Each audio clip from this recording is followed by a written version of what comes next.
Oke.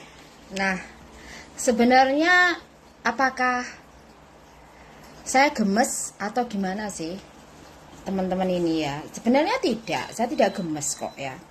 Kalau artis nyalek, konten kreator termasuk artis, konten kreator, pelawak atau siapapun itu boleh nyalek. Tidak ada yang salah dengan mereka mencalonkan diri ya. Jadi teman-teman juga harus belajar nih, juga harus memahami ya. Selagi mereka adalah WNI ya, yang pertama adalah warga negara Indonesia. Jadi kalaupun mereka pekerjaan latar belakangnya sebagai artis, konten kreator, ataupun apapun mereka, tetapi di dalam konteks mau mencalonkan diri sebagai legislatif, itu kompeten, ya tidak ada masalah karena mereka memenuhi syarat. Ya, jadi untuk menjadi caleg atau menjadi calon legislatif, anggota legislatif masuk ke parlemen ya, itu sudah memiliki kriterianya dan mereka masuk dalam kriteria formalitas ya kan. Yang artinya secara prosedural, secara formalitas untuk mencalonkan diri sebagai anggota legislatif itu sah. Ya, jadi teman-teman jangan bilang, oh artis kok nyalek. Ya nggak masalah. Kalau Anda PMI dan Anda kompeten, Anda diusung dan Anda mau, ya tidak ada yang salah. Jadi tidak perlu dipermasalahkan. Ya, dia aktor, kok banyak aktor, banyak aktris yang sekarang masuk di parlemen, enggak masalah. Semuanya pengen perubahan, ya. Jadi semuanya pengen perubahan, semuanya pengen untuk menjadi lebih baik, itu pasti. Jadi kita positif thinkingnya ke sini ya. Dan juga kita harus tahu. Nah, secara pendidikan maupun secara formalitas mereka kompeten. Jadi kenapa mereka diterima mencalonkan diri. Tetapi apakah dengan mereka setelah diterima mencalonkan diri pasti dapat kursi? Nah, pertanyaan ini yang sering saya bahas oleh teman-teman adalah, kenapa sih saya bilang kenali partainya, visi misinya, bukan orangnya? Ya, karena untuk duduk di kursi parlemen itu membutuhkan dukungan dan beberapa suara. Kalau daftar menjadi anggota saja bisa, tetapi untuk mendapatkan kursinya ini perlu usaha, Rek. Ya, usahanya salah satunya ya karena dia aktor atau aktris atau pemeran apapun, yang pertama tebar pesona. Ya kan? Yang pertama tebar pesona dulu. Yang kedua, yang namanya kita mengiklankan pasar kita, mengiklankan produk kita, otomatis dia akan memberikan beberapa iklan di mana di sana untuk menarik, ya kan? Untuk menarik. Nah, ini yang selanjutnya, target audiensnya apa? Dia harus tahu target audiensnya siapa, ya kan? Karena dia memang baru dan belum mendapatkan kursi, secara otomatis membutuhkan suara nantinya biar dapat kursi. Jadi kayak tahun 2014, 2019 sudah banyak kan yang datang ke Hong Kong, ya kan? Kita pun menyambut dengan gembira kok. Kita pun welcome, ya kan? Tetapi apakah mereka terpilih nantinya? Ini tergantung, ya kan? Tergantung, karena teman-teman juga mempunyai hak, mau milih atau enggak ya hak mereka, ya kan? Jadi sekedar usaha, kita hargai usaha mereka, tidak perlu mengkerdilkan, ya. Terus apakah kedatangan beliau ke Hong Kong membawa perubahan? Apakah kedatangan beliau dengan berkunjung ke Hong Kong itu membantu teman-teman lainnya, membantu teman-teman TKL yang bermasalah, membantu teman-teman PMI yang bermasalah? Ya mungkin membantu. Salah satunya apa? Karena memang sedikit masuk ke arah konten kreator, ya membantunya memviralkan. Selebihnya nggak ada, ya kan? Mengabarkan ke seluruh dunia. Ya, jadi di sini kalau membantu lebih dari itu mungkin secara materi, keuangan. Kalau mungkin si A ini mengalami kesulitan keuangan, mau pulang nggak punya tiket, ya kan? Mau pulang nggak punya uang beli tiket, dibelikan. Ya syukur, alhamdulillah ya. Itu juga namanya membantu dan meringankan, tetapi tidak dengan menghiperbolakan. Jadi yang saya minta kepada teman-teman itu tidak menghiperbolakan. Jadi jangan keluarlah dari jalur dan prosedur. Jangan mengkerdilkan peran otoritas negara Anda. Apa meneh kamu bicara integritas? Tidak dong ya. Integritas itu tidak personal saja, Mbak. Tapi kalau sudah mengarah ke WNI atau kewarganegaraan, ini sudah melibatkan negara dan prosedur. Ya, jadi kontreng di sini itu saya tidak mau menjatuhkan si A, si B, si C. Apa konten dia tidak bermanfaat? Saya tidak pernah konten dia tidak bermanfaat. Ada manfaatnya. Ya, setiap konten itu ada manfaatnya, Mbak. Konten curhatan ya ada manfaatnya. Konten mendidik ya ada manfaatnya. Tinggal kalian ini mau tidak menggunakan pikiran Anda untuk berpikir, untuk belajar. Jadi saya tidak meminta Anda untuk tidak menonton, justru tontonan. Tontonan. Jadi konten siapapun tontonan. Tapi saringan Anda perlu diaktifkan juga. Akhirnya Anda mulai berpikir, membandingkan, ya kan? Nah, ini kan membuat kamu pintar. Tapi nek mau kok tonton tok hanya sekedar euforia, kamu tonton saja untuk menghilangkan penat, itu beda lagi. Ya, itu beda lagi. Artinya kemalasan Anda untuk berpikir tidak ada. Nah, jadi kan intinya kenapa aku bilang ada beberapa dimensi di sana yang melemahkan Anda adalah satu, kurang percaya diri. Yang kedua, Anda malas. Malas ini yang paling susah karena malas ki wis wegah nyapa-nyapa diduduhana ya wegah, ya kan? Nah, terus kurang percaya diri masuk kepada bukan porsi saya. Yang ketiga, tidak tahu diri, yang saya maksud adalah don't care, gak peduli karo kebutuhanmu dewe. Jadi merasa wis tak pakil nih wae. Nah, sekarang tak kasih contoh. Waktu video saya viral, kalian apa?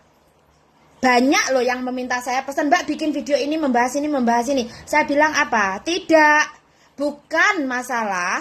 Kontreng sudah viral, kontreng membahas A, B, C, kemudian Anda jadikan menyelesaikan masalah. Tidak.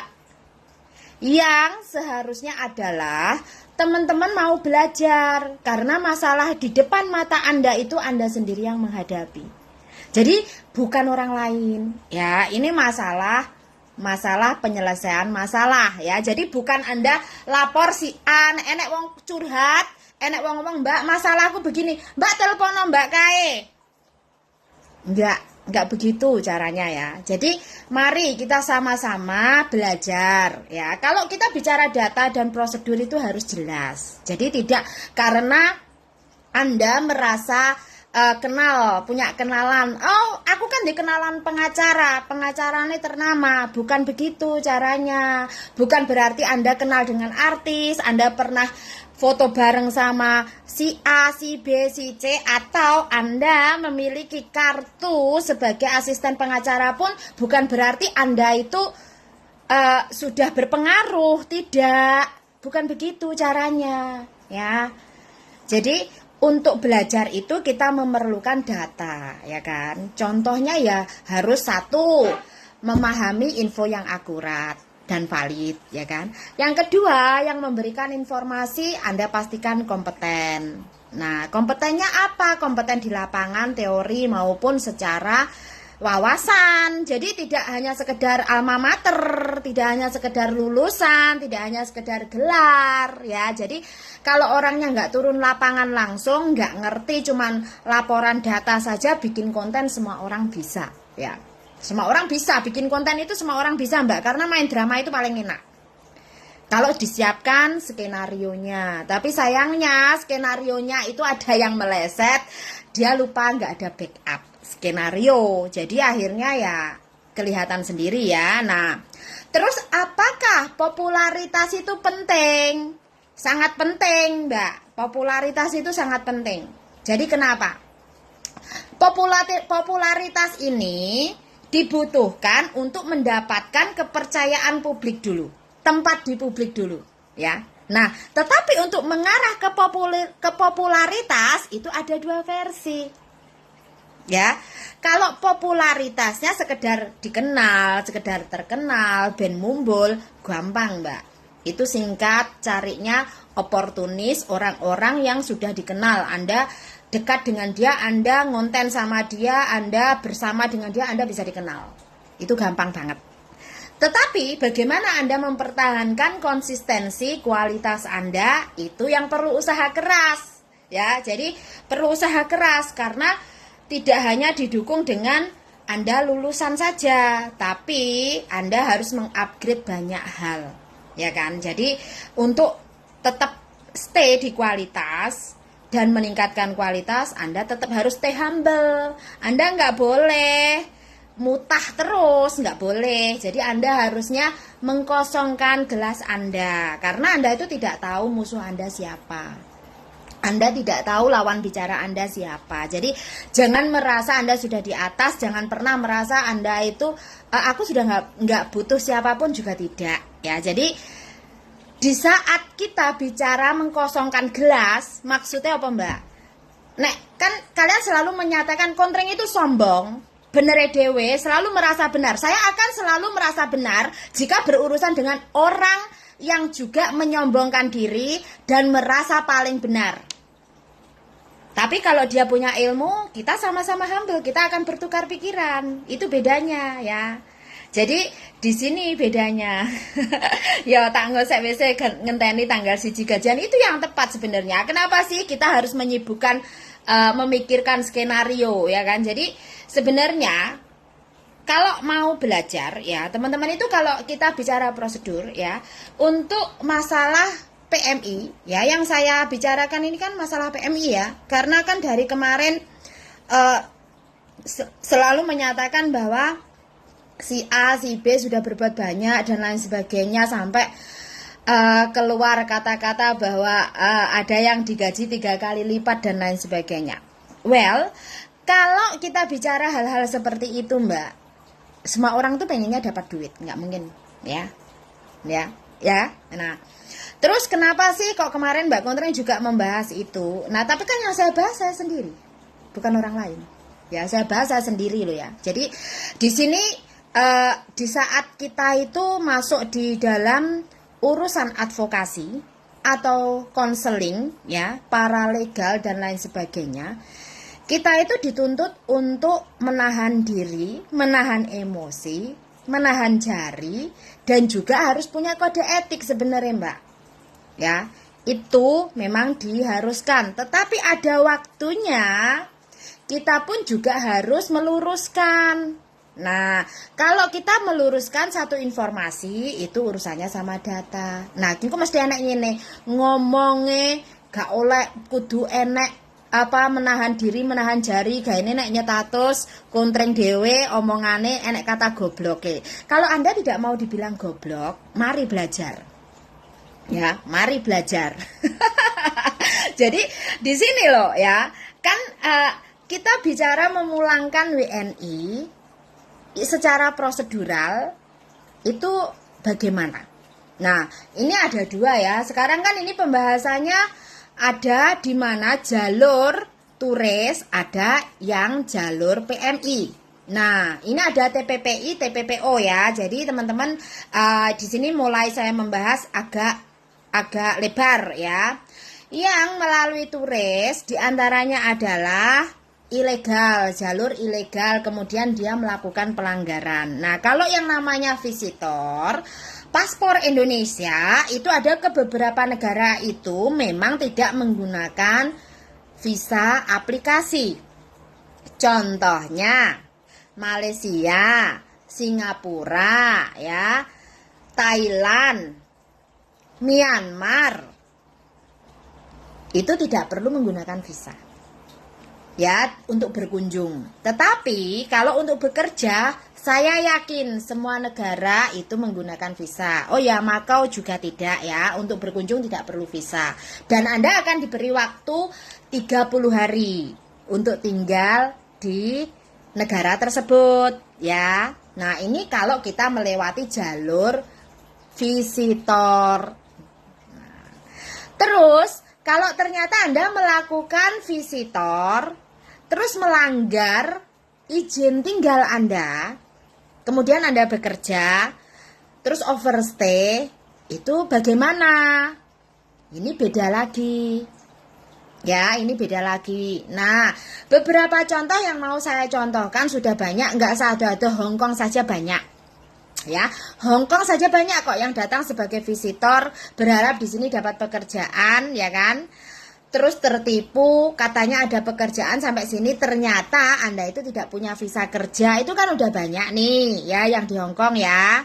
Terus yang di Macau juga sudah banyak, ya. Nah, ini sebenarnya kalau kita runut salahnya di mana sih? Nggak ada yang salah. Salahnya apa? Karena teman-teman itu sangat mudah dikelabui dengan sesuatu yang sangat gempar, ya toh, gempar. Jadi sangat memewahkan, menghiperbolakan, itu sangat senang sekali. Jadi sesuatu yang instan itu menjadi pilihan utama teman-teman. Ini kesalahannya, padahal semua perlu proses, ya kan. Nah, sementara untuk bekerja ke Asia Pasifik layaknya Singapura, Malaysia, Brunei Darussalam, Macau. Nah, Macau ini apa bisa diproses dengan calling visa? Kemarin ada yang nanya sama saya. Untuk Macau, karena untuk MOU-nya itu belum ada. Jadi Macau ini memang negara kecil yang memiliki sistem opsional, yang mana mereka sistemnya Anda boleh proses asal Anda memenuhi syarat. Syaratnya ya kompeten itu tadi, Anda dibutuhkan oleh perusahaan atau ada orang atau pemberi kerja yang memberikan pekerjaan, ya. Terus selanjutnya dokumen Anda diproses. Dokumen Anda diproses, di situ ada working pass. Nah, working pass-nya baru dikirim ke Anda itu baru bisa datang ke Macau sebagai pekerja. Kalau Anda datangnya ke Macau sebagai visitor baru mencari kerja, itu dua hal yang berbeda. Terus di Hong Kong juga tidak bisa seperti itu prosedurnya. Kalau Singapura itu bisa, Anda datang sebagai pengunjung dulu, kemudian diaplikasikan melalui MOM, dokumen semuanya di submit ke MOM itu bisa, tidak melalui agensi bisa. Itu di Singapura. Tetapi prosedur negara kita, prosedur Indonesia tidak bisa. Ya, untuk menjadi pekerja wajib melalui PT, ya, terus agensi, baru majikan. Nah, terus untuk ke Singapura, kalau Anda bekerja itu aplikasinya ada working pass. Working pass-nya sebelum Anda mendapatkan IC atau sebelum Anda mendapatkan kalau di Singapura itu ada work permit, ya, itu juga sama seperti Hong Kong ID, tetapi itu tidak boleh melebihi dari kontrak itu. Jadi work permitnya itu hanya berlaku dan bisa berfungsi dan dipakai hanya di dalam Singapura. Di saat Anda sudah tidak bekerja di Singapura atau kontrak terputus, work permitnya wajib ditinggal. Jadi tidak boleh dibawa pulang. Itu bedanya. Bedanya kalau di Hong Kong kan, Hong Kong ID kan tidak. Hong Kong ID ada chip card-nya. Chip card-nya itu dimasukkan dan itu berfungsi sesuai dengan kontrak kerja kita. Dan akan berakhir atau tidak berfungsi jika kita sudah tidak punya kontrak dan tidak punya visa. Tapi oleh digawa mulai. Nah, itu bedanya ya. Nah, terus mengenai prosedur WNI dipulangkan. Itu kalau Anda bekerja ya harus melalui Kemenlu, BP2MI, dan Menaker. Kalau ternyata Anda undocumented atau ilegal, contohnya, tak kasih contoh ya, yang dulu kisaran 4 tahun silam, kalau 5 tahun silam kalau nggak salah. Salah satu PMI dulu bekerja di Hong Kong. Kemudian saya kurang tahu, dia adalah warga Jawa Barat, warga Cianjur kalau nggak salah, ya. Beliau bekerja pernah di Hong Kong karena paspornya dibikin di KJRI Hong Kong. Tetapi beliau berangkatnya tidak dari Hong Kong untuk ke Cina. Berangkatnya dari Jakarta melalui agen travel yang menawarkan dia, dan agen ini bekerja sama dengan yang di Cina. Ada yang menyediakan pekerjaan. Akhirnya mbaknya ini kerja nggak punya work permit karena memang di Cina nggak ada pekerjaan. Jadi Cina itu tidak ada pekerjaan untuk foreign domestic helper atau foreign worker. Kalau secara skill ada, tetapi skemanya juga berbeda. Ya, jadi berbeda. Jalurnya juga beda. Nah, mbaknya ini kejadian meninggal waktu COVID. Kalau nggak salah ya benar 2019 waktu itu. Karena COVID ada baru melanda, mbaknya meninggal di sana, tapi meninggalnya bukan kena COVID ya. Meninggalnya karena sakit stroke. Ya, overwork, sakit, stroke, masuk rumah sakit, meninggal. Terus keluarganya di Indonesia itu ngontak saya. Nah, karena berhubung saya lihat dokumennya, ada pernah membuat paspor di KJRI, jadi saya meminta KJRI koordinasi dengan KBRI Beijing waktu itu. Kita langsung menghubungi SBMI yang di Jawa Barat. Jadi kita berhubungan dengan SBMI Jawa Barat, menghubungkan ke Kemenlu. Dan jawabannya apa? Karena si mbak ini ilegal dan dia datang dengan jalur sendiri, bukan jalur melalui pemerintah loh ya. Dia jalur sendiri. Jadi kalau memulangkan mayatnya, keluarga harus menebus apa? Menebus biaya, menebus overstay-nya, membayar rumah sakitnya. Total keseluruhan 330 juta. Ini sudah meninggal, Mbak.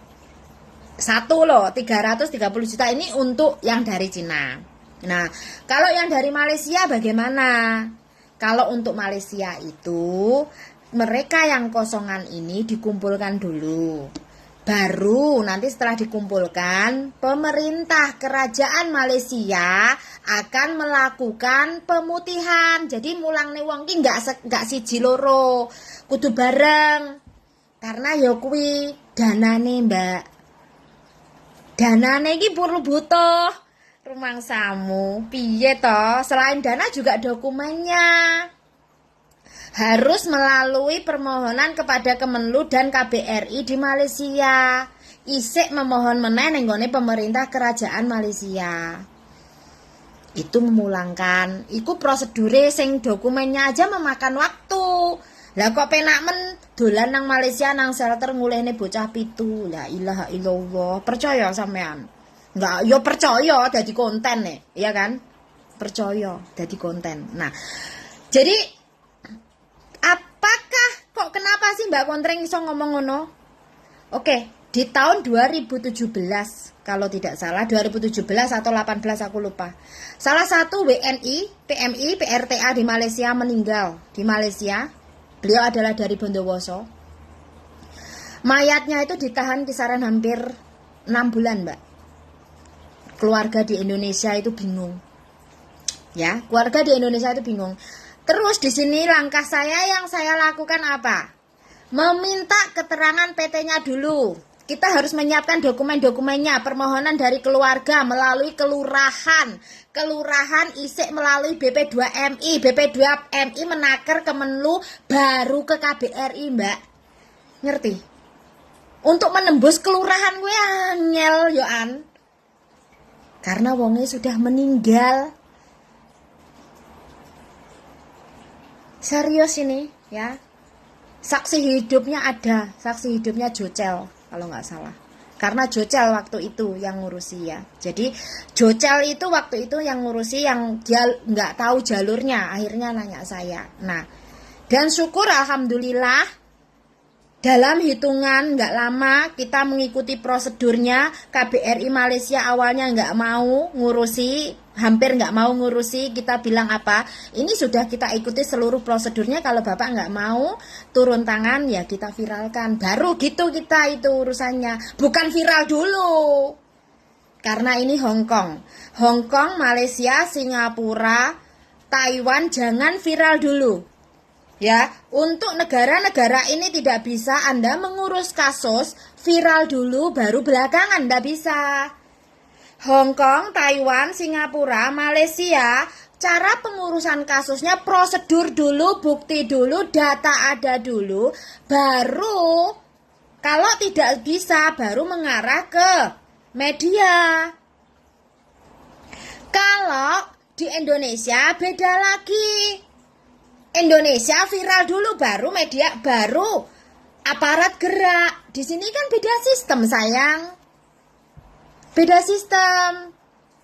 Jadi ini kali ini juga kemarin kan ada kan di Apa Kabar yang memuat salah satu kasus ya kayaknya ya. Nah di sini saya menjelaskan ya, Hongkong jangan viral dulu. Hongkong itu bukti data ada dulu, bikin pelaporan ke departemen yang seharusnya yang mengurusi, baru Anda itu ikuti jalur. Jadi tidak ada istilah viral dulu, ndak ada. Singapura juga nggak boleh memviralkan ya. Ini catat karena ada undang-undang privasi, ada kode etik. Jadi di sini yang perlu dicatat ya. Kalau di negara Indonesia silakan Anda viral dulu baru mendapatkan atensi. Itu. Nah, karena kita terbawa dari Indonesia, viral dulu. Penting viral dhisik lah. Lain pikir carry. Nah, ini akan membentuk jiwa-jiwa kalian juga di dalam solving problem. Harus viral dulu pokoknya. Viral dhisik. Enggak. Hilangkan ini. Mari kita rubah semua. Jangan viral dulu baru Anda mendapat perhatian. Tidak. Tetapi kumpulkan datanya dulu. Faktanya dulu Anda punya. Baru Anda itu upload. Kalau Anda sudah pegang data, mau di argumen apapun, kalau sudah bicara data kan berbeda. Jadi dari kemarin ada yang bilang bahwa dia itu sudah membantu memulangkan sekian banyak PMI yang bermasalah, memulangkan yang sakit, syukur, alhamdulillah. Tetapi yang saya tanya datanya ada atau tidak, prosedurnya jalur mana Mbak? Kalau memang bisa, kita juga bisa kerjasama. Gitu loh maksudnya. Jadi nggak cuman kita aja yang bekerja, nggak cuman teman-teman PMI aja yang bekerja membantu, nggak. Jadi kan ada pihak lain juga meringankan. Itu tujuannya. Kenapa saya tanya data dan prosedur ya? Jadi kalau Anda bicara masalah hukum dan jalur bilateral, diplomasi, ini sudah tidak lagi pengaruhnya pengacaramu hebat sehebat apa, pengacaramu seterkenal apa, namamu setenar apa, itu tidak jadi masalah. Itu bukan poinnya. Ya, jadi poinnya tetap mengikuti prosedur dan jalur yang berlaku. Dan sekali lagi, kalau kita membicarakan kasus, kita itu harus bicara data. Fakta. Nah, makanya kemarin di saat saya bilang bahwa di saat Anda berbicara kasus, Anda berbicara fakta, data. Nah, kalau Anda masuknya ke arah jalur hukum atau legitimasi, Anda ya harus ke arah pengadilan. Nah, ke arah pengadilan ini prosedur investigasi banyak sekali yang harus dilakukan. Jadi nggak serta-merta laporan terus langsung diproses dan lain sebagainya Anda dijerat, ya nggak bisa. Itu jeratannya memang ada, tapi kan prosedur menjatuhkan hukuman itu kan perlu proses, ya kan? Jadi bukan hasilnya Mbak, tapi prosesnya. Kenapa? Nah, kenapa sih? Engko mesti ana sing ngomong Mbak Kontring kan ngiri, nganan wae, ya. Saya nggak ada poinnya untuk mengirikan kepada keberhasilan orang-orang. Saya nggak ada poinnya mengirikan seseorang yang memang tidak seharusnya saya irikan gitu loh. Ya, jadi kalau ada orang lebih baik dari saya tambah seneng. Ya, saya tambah seneng. Orang lebih terkenal dari saya, oh malah alhamdulillah, wong aku merasa terkenal. Saya tidak merasa terkenal ya. Tapi kalau ada orang lebih terkenal dari saya, ya syukur alhamdulillah. Nggak mesti ngene kontennya kan rapayu, makanya geger bingung gawe konten. Nggak ada deh ya, kontenku payu nggak payu ya terserah kalian ya. Mau kalian tonton mau tidak itu terserah kalian. Jadi di sini kalau Anda berbicara ke PMI-an, terus kemarin ada ya kayaknya yang bilang dia sirik sih karena sebelum ke Hongkong kan dikasih nomor orang-orang yang dikasih nomornya tapi nggak dihubungi. Sebenarnya kenapa sih dikasih nomor-nomor orang-orang ini biar dihubungi? Tujuannya ya untuk meluruskan. Karena beliau yang kemarin ngonten itu adalah menggunakan beberapa orang atau mengundang beberapa orang, salah satunya memang dari Hongkong, Anda udah tahu siapa. Selanjutnya adalah Jumhur Hidayat, ya kan. Nah, kalau dia bisa mengundang ini, kemudian di dalam komentarnya beliau itu mengatakan bahwa dia akan mengundang orang yang menggodok undang-undang perlindungan PMI. Nah, di situ kenapa kemarin surat terbuka saya kepada BP2MI, tapi yang saya screenshot Facebooknya orang, karena dia yang berjanji mau mengundang orang yang membuat undang-undang atau DPR yang membuat undang-undang perlindungan PMI. Terus saya jawab di dalam komentaran, bullshit dengan undang-undang, kita itu sudah capek dengan undang-undang. Kalau mau menjadi jembatan dan peduli buat PMI, undang BP2MI dan Menaker. Ya, BP2MI, Menaker, terus dudukkan jadi jembatan buat kita, dudukkan bareng sama PMI-nya.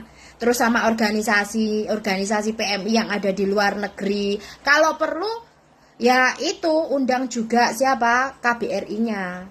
Bisa ndak? Sangat bisa kan seharusnya Anda bisa. Dia lo bisa ngomong seperti itu, artinya dia sangat mempunyai kemampuan, percaya diri. Nah, itu tujuannya, Mbak. Jadi bukan kok kita marah, kita sering, nah malah aku menyarankan tidak perlu ngemis. Wong kamu tidak ada di list. Yang artinya dari sini kan sudah jelas. Beliau tidak memprioritaskan PMI. Penak toh, dijak omong, ngerti kan? Kita hanya bicara prioritas. Kalau beliau memprioritaskan PMI dan dia mau mengakui, oh iya aku ki urung pengalaman tentang PMI. Oh iya aku ki sik belajar, meskipun aku wis luwih tua timbang dapuranmu, Treng. Oh iya aku ki sik belajar meskipun aku iki wis duduk ning nggon pejabat. Itu aja kok sebenarnya. Kenapa saya selalu bilang kosongkan gelasnya? Ya ini, kalau soal ilmu, kosongkan gelasmu. Kalau soal ngoceh, Bebek sama Beo lebih pinter dari kamu. Ya kan? Nah, soal ngoceh, Bebek sama Beo lebih pinter. Jadi, kalau kalian itu mau lebih jernih, lebih pinter, lebih objektif, ya mari kita belajar bareng gitu loh. Ya, jadi tidak diperlukan sampai mengeluh-elukan. Saya sudah bilang siapapun boleh membantu. Kalau mampunya membantu secara materi, ya bantu secara materi. Mampunya memberi saran, ya memberi saran. Mampunya berbagi informasi, ya dengan informasi. Tapi jangan pernah Anda itu mewajibkan orang yang Anda cari wajib menjawab Anda. Ya kan?